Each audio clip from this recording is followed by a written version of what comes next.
How to create navigation buttons in PDF in just 2 minutes.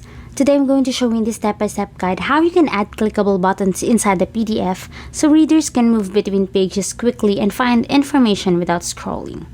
Start by opening your PDF in a program that allows editing. Many PDF editors include tools for adding links and buttons.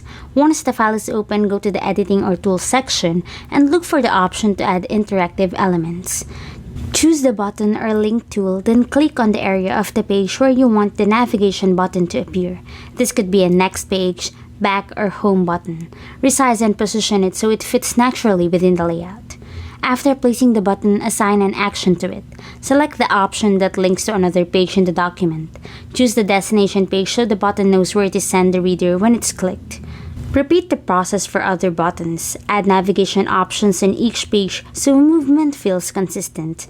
Many documents include the button that returns to the first page, table of contents, or main section. Once all buttons are added, save the PDF and test it.